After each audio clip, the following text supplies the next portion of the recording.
It's quite the understatement to say that life on the Western Front during the winter of 1914 was unpleasant.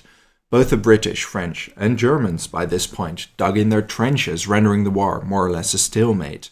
From the North Sea coast all the way to the Swiss border, there were gigantic networks of trenches on both sides. The life of soldiers in these trenches was pitiful. Due to ground and rainwater, there was a constant puddle soaking their boots. Rodents roamed freely with rats, fleas, lice, and mosquitoes.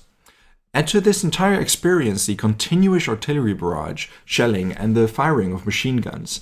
It was absolutely horrible.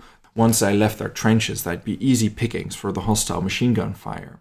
By December 1914, the war had been waging on for just 5 months, but the losses had already been enormous for both sides. Pope Benedict XV that month had been elected to the papacy. His first encyclical was a plea to end the war, or at least to guarantee a Christmas truce. This plea was initially refused by the Allies. Amidst December, the temperatures plummeted below zero. On Christmas Eve, a freezing night, some scattered fire sounded, but there wasn't an assault or charge from either side. During this cold night, the Germans were the first to start celebrating Christmas. They drank schnapps, typical strong German alcoholic drinks, and smoked their cigarettes. Here and there, they lifted a Christmas tree and lanterns above their trenches, placing candles in front of them, and somewhere they started singing Stille Nacht, Heilige Nacht. According to a first-hand account by a British soldier, Graham Williams, part of the London Rifle Brigade, stationed in France, after the Germans finished singing, the British figured they should start their own song. At first quiet, but then louder from the British trenches, hundreds of soldiers began singing the first Noel. Following this song, the Germans replied by singing O Tannenbaum, and it continued like that. In other places, events similar to this one took place. According to other first-hand accounts of veterans, the Germans called the Brits over and vice versa, saying "Hey Fritz," "Hey Tommy."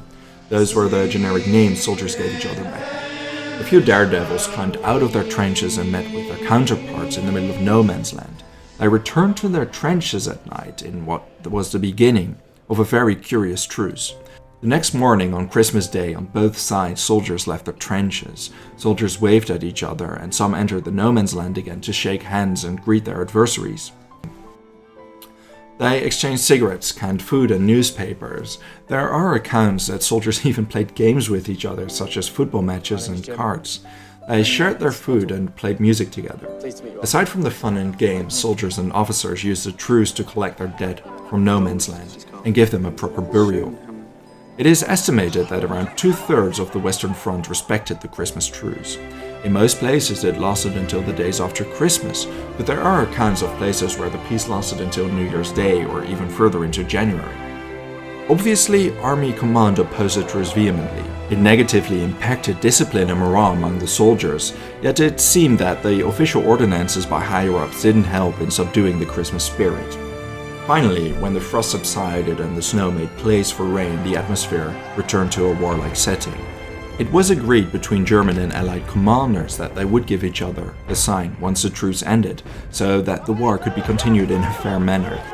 As such, there are accounts such as that of a British medical officer who fired his pistol in the air 3 times to notify the Germans they were about to continue the war.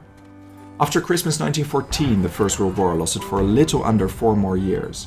It would cost millions of young men their lives. Yet this curious event shows that for a short while there was peace on the front, where the cannons and artillery noises halted for just a little while. Thank you for watching this video.